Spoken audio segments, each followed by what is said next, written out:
क्या सरकारें आपका पैसा जब्त कर सकती है?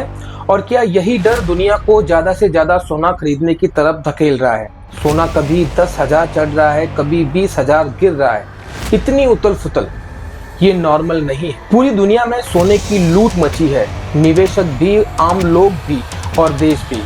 चीन ने 2300 टन से ज्यादा सोना जमा कर लिया, भारत ने भी 880 टन से ऊपर पहुंचा दिया, इतिहास के सबसे ऊंचे स्तर पर।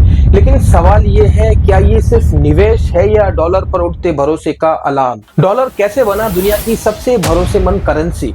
गोल्ड और डॉलर का रिश्ता क्या रहा है और क्या अब ये पूरा सिस्टम बदलने वाला है? जानिए संडे बिग स्टोरी में।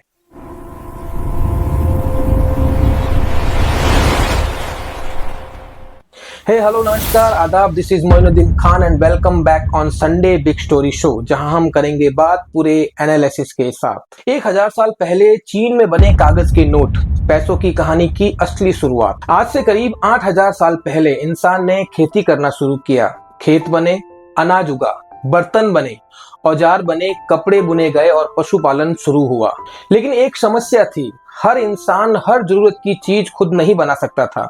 यहीं से जन्म हुआ दुनिया के पहले आर्थिक सिस्टम का, बार्टर सिस्टम। मेसोपोटामिया में लोग एक सामान के बदले दूसरा सामान देने लगे। आपके पास गेहूं है, आपको दूध चाहिए, तो आपको ऐसे इंसान को ढूंढना पड़ेगा जिसके पास दूध हो और जिसे गेहूं चाहिए। यही बार्टर सिस्टम की सबसे बड़ी कमजोरी सामने आई, डबल कोइंसिडेंस ऑफ वांट्स, यानी आपकी और सामने वाले की जरूरत एक साथ मिलनी चाहिए, तभी आपकी जरूरत पूरी होगी। इस दिक्कत ने इंसान को नया रास्ता खोजने पर मजबूर किया। 3000 ईसा पूर्व में जन्म हुआ कमोडिटी मनी का, जो ऊन, चांदी जैसी कीमती चीजों को पैसे की तरह इस्तेमाल किया जाने लगा। लेकिन ये हर जगह काम की नहीं थी, ये ना हल्की थी, ना टिकाऊ और ना ही सब जगह स्वीकार्य। फिर आया एक दिलचस्प मोड़। 1200 ईसा पूर्व चीन में कौड़ियों को करेंसी का दर्जा मिला। अगले 3000 साल तक अफ्रीका और दक्षिण एशिया के बड़े हिस्से में यही पैसा चला। लेकिन असली गेम बदला 600 ईसा पूर्व में। लीडिया, आज का तुर्की के राजा एडियट्स ने पहली बार सोने चांदी के सिक्के चलन में लाए। इन सिक्कों पर बने जानवरों के निशान बताते थे कि उनकी कीमत कितनी है। यहीं से भारत सहित दुनिया के कई हिस्सों में सिक्कों का चलन शुरू हुआ। लेकिन चीन में एक अलग ही समस्या थी। लंबी दूरी की यात्राओं में भारी सिक्के ले जाना लोगों को बोझिल लगता था और यहीं से हुआ इतिहास का सबसे बड़ा इनोवेशन। करीब 1000 ईस्वी के आसपास चीन ने शुरू की पेपर करेंसी, यानी कागज के नोट। ये नोट अपने आप में कीमती नहीं थे, लेकिन इनके बदले सरकार सोना या चांदी देने की गारंटी देती थी। यानी भरोसा कागज पर नहीं, उसके पीछे रखे सोने चांदी पर था। 1661 तक ये सिस्टम यूरोप तक पहुंच गया और धीरे धीरे पूरी दुनिया में फैल गया। लेकिन वो भी एक शर्त के साथ, हर नोट के पीछे सोना या चांदी होना जरूरी था। यहीं से शुरू होता है गोल्ड बनाम करेंसी की वो कहानी जो आज फिर दुनिया को झकझोर रही है। दूसरे विश्व युद्ध के बाद डॉलर कैसे बना दुनिया की करेंसी? दूसरा विश्व युद्ध खत्म हुआ, लेकिन दुनिया तबाही, कर्ज और अविश्वास से घिरी हुई थी। यूरोप के ज्यादातर देश बर्बाद हो चुके थे, शहर खंडर थे, फैक्ट्रियां बंद थी और सरकारें कर्ज में डूबी हुई थी। तो वहीं दूसरी तरफ अमेरिका युद्ध से और अमीर बनकर निकला। अमेरिका ने दोनों विश्व युद्धों में हथियार, तेल, अनाज और जरूरी सामान बेचकर अरबों डॉलर कमाए। दुनिया की सबसे ज्यादा गोल्ड रिजर्व भी उसी के पास जमा हो गए थे और फिर यहीं से पावर बैलेंस बदलने लगा। युद्ध के बाद देशों के बीच भरोसा कमजोर था। हर देश को डर था किसकी करेंसी पर भरोसा किया जाए। इसी डर और अव्यवस्था ने जन्म दिया एक नए इंटरनेशनल मॉनेटरी सिस्टम के विचार को, ब्रेटन वुड्स कॉन्फ्रेंस, जहां डॉलर को ताज पहनाया गया। साल था 1944। अमेरिका के न्यू हैम्पशायर राज्य के छोटे से शहर ब्रेटन वुड्स में एक ऐतिहासिक बैठक हुई। इस कॉन्फ्रेंस में भारत, चीन, ऑस्ट्रेलिया, ब्राजील समेत 44 देश शामिल हुए। यहाँ तय हुआ दुनिया की अर्थव्यवस्था का नया नियम।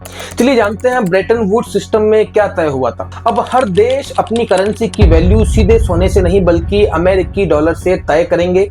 इंटरनेशनल ट्रेड और करेंसी एक्सचेंज डॉलर के जरिए होगा। अमेरिका ने वादा किया $35 देने पर कोई भी देश एक औंस करीब 28.3 ग्राम सोना ले सकता है, यानी दुनिया की सारी करेंसी डॉलर से जुड़ी। हुई और डॉलर सोने से जुड़ा और इस तरह डॉलर बन गया दुनिया की एंकर करेंसी। आईएमएफ और वर्ल्ड बैंक डॉलर सिस्टम के दो पिलर। युद्ध से तबाह और कर्ज में डूबे देशों की मदद के लिए दो नई संस्थाएं बनी, पहला वर्ल्ड बैंक और दूसरा इंटरनेशनल मॉनेटरी फंड जिसे हम आईएमएफ कहते हैं। यूरोपीय देशों को रीबिल्डिंग के लिए डॉलर में लोन दिया गया। धीरे धीरे पूरी दुनिया को अमेरिकी डॉलर की जरूरत पड़ने लगी, ट्रेड के लिए, लोन के लिए और रिजर्व के लिए। और यहीं से डॉलर सिर्फ अमेरिका की नहीं बल्कि पूरी दुनिया की करेंसी बन गया। लेकिन ये सिस्टम हमेशा के लिए नहीं था, क्योंकि जब डॉलर छपने लगे सोने से ज्यादा तो भरोसे की नींव हिलने लगी। और यहीं से शुरू होती है गोल्ड स्टैंडर्ड टूटने और आज की उथल पुथल की असली कहानी। 44 देशों का भरोसा और डॉलर का ताज। कुल मिलाकर 44 देशों ने मिलकर अमेरिकी डॉलर को दुनिया की बेस करेंसी बना दिया।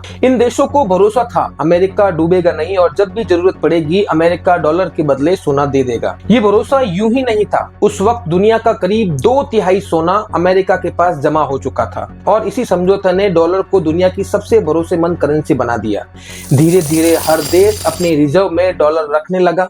अंतरराष्ट्रीय व्यापार भी डॉलर में होने लगा। जब डॉलर से अलग हुआ सोना और अमेरिका बन गया मनी मेकिंग मशीन। विश्व युद्ध से तबाह यूरोपीय देशों को अमेरिका ने कर्ज देना शुरू किया। शर्त साफ थी, कर्ज डॉलर में मिलेगा और चुकाना भी डॉलर में ही होगा। इसी दौर में अमेरिका ने अपनी ताकत और दबदबा बढ़ाने के लिए दुनिया भर में सैन्य ठिकाने बनाने शुरू किए। लेकिन एक समस्या खड़ी हो गई। अमेरिका जितना पैसा कारोबार से कमा रहा था उससे ज्यादा खर्च सेना, विदेशी मदद और मिलिट्री बेस पर कर रहा था। वहीं दूसरी तरफ बाकी देशों के पास जरूरत से ज्यादा डॉलर जमा होने लगे और तब देशों ने सवाल उठाया कि अगर डॉलर के बदले सोना मिलना है तो हमें हमारा सोना दो। गोल्ड रिजर्व का गिरना और संकट। 1957 से 1963 के बीच अमेरिका का गोल्ड रिजर्व करीब 1/3 घट गया। 1971 तक अमेरिका के पास सिर्फ 10,000 टन सोना बचा था, जो 1948 के मुकाबले आधा था। अब अमेरिका के सामने एक बड़ा संकट खड़ा था। 15 अगस्त 1971 निक्सन शॉक। उस समय अमेरिकी राष्ट्रपति रिचर्ड निक्सन ने 15 अगस्त 1971 को दुनिया को हिला देने वाला एक ऐलान किया। उन्होंने कहा कि अब डॉलर के बदले सोना एक्सचेंज नहीं किया जाएगा, यानी डॉलर और गोल्ड का रिश्ता टूट गया। और इस फैसले को इतिहास में निक्सन शॉक कहा गया। अब डॉलर पर भरोसा सोने की वजह से नहीं बल्कि अमेरिकी सरकार की ताकत और डॉलर की डिमांड सप्लाई पर टिक गया और इसी सिस्टम को फिएट मनी कहा गया। फिर शुरू हुई अंधाधुंध नोट छपाई की शुरुआत। अब अमेरिका को हर डॉलर के बदले सोना रखने की जरूरत नहीं थी, तो डॉलर की सप्लाई को देखते हुए अमेरिका ने बड़े पैमाने पर नोट छापने शुरू किए। हर साल 3 से 4 बिलियन डॉलर छपने लगे। मनी सप्लाई की ग्रोथ 4 से 6% तक पहुंच गई और तब डॉलर पूरी तरह कागज और भरोसे की करेंसी बन चुका था। जब सऊदी अरब ने डॉलर को बनाया किंग ऑफ करेंसी। 20वीं सदी की शुरुआत में अरब देशों के पास तेल तो था, लेकिन उसे ढूंढने और निकालने की टेक्नोलॉजी नहीं थी। 1933 में सऊदी अरब ने कैलिफोर्निया की स्टैंडर्ड ऑयल कंपनी को तेल के कुएं खोजने का ठेका दिया और फिर 5 साल बाद एक विशाल तेल भंडार मिला। अमेरिका और यूरोप ने अरब देशों के साथ मिलकर ऑयल प्रोडक्शन तेज कर दिया। 1945 तेल के बदले सुरक्षा। 1945 में अमेरिकी राष्ट्रपति फ्रैंकलिन डी रूजवेल्ट ने स्वेज नहर में अमेरिकी क्रूजर यूएसएस क्वेंसी पर सऊदी अरब के किंग अब्दुल अजीज से मुलाकात की। डील साफ थी, अमेरिका को सस्ता तेल और बदले में सऊदी अरब को अमेरिकी सुरक्षा गारंटी। अरब इजराइल जंग और तेल हथियार। लेकिन 28 साल बाद इस साझेदारी में दरार पड़ गई। अरब इजराइल युद्ध में अमेरिका ने खुलकर इजराइल का साथ दिया। उसके विरोध में अरब देशों ने तेल की सप्लाई ही रोक दी। यहीं से तेल सिर्फ ऊर्जा नहीं बल्कि राजनीतिक हथियार बन गया और यहीं से डॉलर, तेल और ताकत की वो तिकड़ी बनी जो आज तक दुनिया की अर्थव्यवस्था को चला रही है। और फिर होता है तेल की कीमतों का धमाका और पेट्रो डॉलर का जन्म। तेल की सप्लाई रुकते ही दुनिया भर में भूचाल आ गया। कच्चे तेल की कीमत $3 प्रति बैरल से सीधे $12 प्रति बैरल तक पहुंच गई। महंगाई बढ़ी और इकोनॉमी लड़खड़ाई और दुनिया को समझ आ गया तेल सिर्फ ईंधन नहीं, ताकत का हथियार भी है। 1974 अमेरिका सऊदी अरब डील जिसने डॉलर को अमर कर दिया। 1974 में अमेरिका और सऊदी अरब के बीच एक ऐतिहासिक डील हुई। डील के शब्द एकदम सीधे थे। सऊदी अरब तेल का कारोबार सिर्फ डॉलर में ही करेगा और बदले में अमेरिका सुरक्षा और आर्थिक सहयोग देगा। और फिर यहीं से खेल पलट गया। पेट्रो डॉलर, एक नया सिस्टम। अमेरिका ने तेल बेचने वाले दूसरे देशों से भी ऐसी ही डील कर ली और यहीं से जन्म हुआ एक नए शब्द का, पेट्रो डॉलर, यानी पेट्रोलियम बिजनेस में इस्तेमाल होने वाला डॉलर। अब स्थिति साफ थी, तेल खरीदना है, डॉलर चाहिए। इंटरनेशनल ट्रेड करना है, डॉलर चाहिए। अमेरिकी लोन चुकाना है आपको, तब भी डॉलर चाहिए। दुनिया के हर देश के लिए डॉलर रखना अब जरूरत नहीं, मजबूरी बन गई।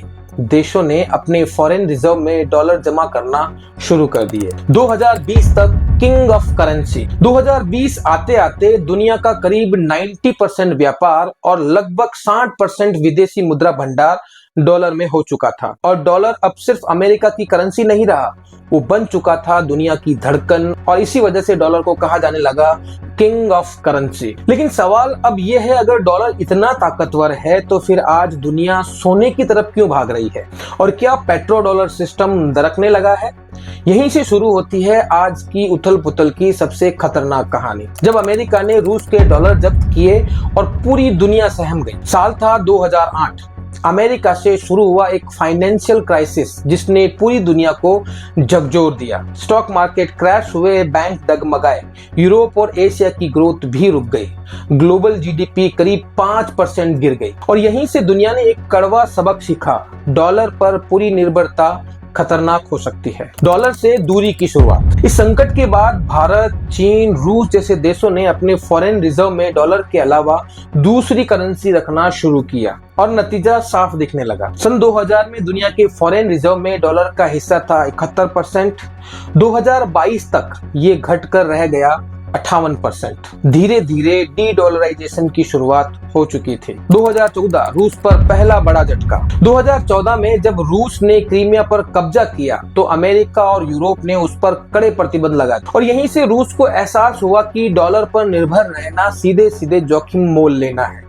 और तभी रूस ने अपनी रणनीति बदलनी शुरू की। 2020 तक रूस का बड़ा फैसला। 2020 आते आते रूस ने अपने फॉरेन रिजर्व में डॉलर का हिस्सा आधा कर दिया और लोकल करेंसी में ट्रेड तेजी से बढ़ाया। ये एक चेतावनी थी, लेकिन दुनिया अभी भी पूरी तरह तैयार नहीं थी। 2022 $300 बिलियन का झटका। फिर आया 2022। रूस यूक्रेन युद्ध शुरू होते ही अमेरिका और उसके सहयोगियों ने रूस का करीब $300 बिलियन का फॉरेन रिजर्व फ्रीज कर दिया। ये देख एक झटके में दुनिया सन्न रह गई, क्योंकि अब ये साफ हो गया था कि अमेरिका डॉलर को हथियार की तरह इस्तेमाल कर सकता है। डॉलर मतलब आर्थिक हथियार। अब सवाल सिर्फ रूस का नहीं था, दुनिया मानने लगी थी कि डॉलर पर पूरी निर्भरता सुरक्षित नहीं है। किसी भी देश के रिजर्व को राजनीतिक फैसले से एक झटके में बेकार किया जा सकता है। ब्रिक्स और नई दिशा। इसी पृष्ठभूमि में 2023 की ब्रिक्स समिट में एक बड़ा मुद्दा उठा, डॉलर पर निर्भरता कम करना, आपसी व्यापार लोकल करेंसी में करना। और ये सिर्फ बातें नहीं थी, आंकड़े इसकी गवाही देते हैं। 2015 में रूस चीन ट्रेड का 90% हिस्सा डॉलर में होता था, आज 99% कारोबार लोकल करेंसी में होता है। ईरान रूस ट्रेड का करीब 80% हिस्सा भी लोकल करेंसी में ही होता है। वहीं भारत और रूस अपने 90% व्यापार रुपए और रूबल में कर रहे हैं और उनका लक्ष्य साफ है, 2030 तक 100%। आगे क्या? ब्रिक्स देश अब नया पेमेंट सिस्टम लाने की तैयारी में है, एक ऐसा सिस्टम जो डॉलर पर निर्भर न हो। और शायद यही वजह है कि आज देश अंधाधुंध सोना खरीद रहे हैं, क्योंकि जब करेंसी हथियार बन जाए तो भरोसा सोने पर ही टिकता है। जब चीन, भारत ने डॉलर से ज्यादा सोने पर भरोसा करना शुरू किया, डॉलर पर भरोसा जब डगमगाया तो दुनिया ने एक ही काम किया, रिस्क बांटना। यानी अपने फॉरेन रिजर्व को सिर्फ डॉलर तक सीमित न रखकर दूसरी करेंसी और सोने में फैलाना। इसे ही कहते हैं रिजर्व डाइवर्सिफिकेशन। डॉलर का हिस्सा घटता गया, आंकड़े खुद कहानी कहते हैं। 2016 में दुनिया के कुल फॉरेन रिजर्व का करीब 65% हिस्सा अमेरिकी डॉलर था। 2025 आते आते ये घटकर रह गया 58%। यानी दुनिया धीरे धीरे साफ तौर पर डॉलर से दूरी बना रही है। भारत, सोने की वापसी। भारत इसका सबसे बड़ा उदाहरण है। 2005 में भारत के फॉरेन रिजर्व में सिर्फ 4.3% हिस्सा सोने का था, जो 2025 में बढ़कर करीब 15% हो चुका है। मतलब भारत अपने आर्थिक भरोसे को सिर्फ कागजी करेंसी पर नहीं बल्कि ठोस सोने पर टिकाने लगा है। चीन चुपचाप लेकिन आक्रामक खरीद। यहाँ चीन की रणनीति और भी दिलचस्प है। सन 2000 से 2025 के बीच चीन का गोल्ड रिजर्व 483% बढ़ चुका है। कोई शोर नहीं, कोई ऐलान नहीं, बस लगातार खरीद। चीन समझ चुका है अगर भविष्य में डॉलर आधारित सिस्टम हिलता है तो सोना ही सबसे बड़ा कवच होगा। तुर्की और पोलैंड एक नया ट्रेंड। ये ट्रेंड सिर्फ एशियाई देशों तक सीमित नहीं है। तुर्की और पोलैंड जैसे देश जो पहले गोल्ड रिजर्व पर भरोसा नहीं करते थे, अब वो भी लगातार सोना खरीद रहे हैं, क्योंकि सबको एहसास हो चुका है कि करेंसी को फ्रीज किया जा सकता है लेकिन सोने को नहीं। क्यों लौट रही दुनिया सोने की तरफ? क्योंकि डॉलर जब्त हो सकता है, बैंक अकाउंट फ्रीज हो सकते हैं, पेमेंट सिस्टम रोके जा सकते हैं, लेकिन सोना किसी देश की अनुमति से नहीं चलता, सोना किसी सैंक्शन से नहीं डरता और सोना हर सिस्टम में वैल्यू रखता है। और शायद यही वजह है कि आज पूरी दुनिया में सोने की कीमतें 10-20 हजार के झटकों में हिल रही है, क्योंकि ये सिर्फ बाजार नहीं, पूरे वर्ल्ड ऑर्डर की घबराहट है। तो क्या अब अमेरिकी डॉलर का रसूख खत्म हो जाएगा? ये सवाल आज सिर्फ मार्केट एक्सपर्ट नहीं बल्कि सरकारें, सेंट्रल बैंक और पॉलिसी मेकर भी पूछ रहे हैं, क्योंकि जो बदलाव आज दिख रहा है वो अचानक नहीं है, वो धीरे धीरे पनप रहा है। डॉलर अब सेफ क्यों नहीं लग रहा? साउथ अफ्रीका के think tank institute for global dialogue की foreign policy analyst Sanusha Naidoo कहती है, दुनिया भर के देश अब डॉलर को एक स्थिर करेंसी नहीं मान रहे, इसलिए वे सोना और चांदी खरीद रहे हैं। नतीजा ये है कि गोल्ड सिल्वर की कीमतें बढ़ रही है और डॉलर दबाव में है, यानी भरोसे का पलड़ा धीरे धीरे कागज से हटकर धातु की तरफ झुक रहा है। अमेरिका का कर्ज और अनिश्चित राजनीति। माइक्रो एडवाइजरी के फाउंडिंग पार्टनर क्रिस विफर और भी बड़ा इसे खतरा बताते हैं। वो कहते हैं अमेरिका पर करीब 38 ट्रिलियन डॉलर का कर्ज है। ऊपर से राष्ट्रपति डोनाल्ड ट्रंप के फैसले कब, क्या और कैसे होंगे इसका कोई अंदाजा नहीं लगा सकता। उनके मुताबिक इसी अनिश्चितता की वजह से डॉलर को अब सेफ हेवन करेंसी नहीं माना जा रहा। डॉलर का विकल्प बनाना इतना आसान नहीं, लेकिन क्या डॉलर को आसानी से हटाया जा सकता है? London school of economics and political science में पॉलिटिकल इकोनॉमिस्ट सरती जी यू एक जमीनी सच्चाई बताते हैं। वो कहते हैं डॉलर को बाईपास कर लोकल करेंसी में ट्रेड करना इंफ्रास्ट्रक्चर के बिना संभव नहीं है। करेंसी कन्वर्जन यानी स्विफ्ट जैसा पेमेंट सिस्टम, इन सब का विकल्प बनाना सबसे बड़ी चुनौती है। यानी इच्छा तो है सबकी, लेकिन सिस्टम खड़ा करना लंबी और मुश्किल प्रक्रिया है। डॉलर गिरेगा लेकिन धीरे धीरे। अमेरिका की येल यूनिवर्सिटी में इकोनॉमिक्स की प्रोफेसर नूरिल रूबिली एक संतुलित नजरिया रखती है। वो कहती है कि मौजूदा हालात में डॉलर का कमजोर होना स्वाभाविक है, हालांकि इसका दबदबा धीरे धीरे कम होगा, लेकिन कभी न कभी डॉलर का कोई न कोई विकल्प जरूर बनेगा। मतलब डॉलर आज गिरेगा, कल नहीं टूटेगा। अंत नहीं, बदलाव की शुरुआत। तो सवाल का जवाब एकदम साफ है, डॉलर ना तो कल खत्म होगा और ना ही डॉलर अचानक बेकार होगा। लेकिन दुनिया अब एक ही करेंसी पर पूरा भरोसा नहीं कर रही।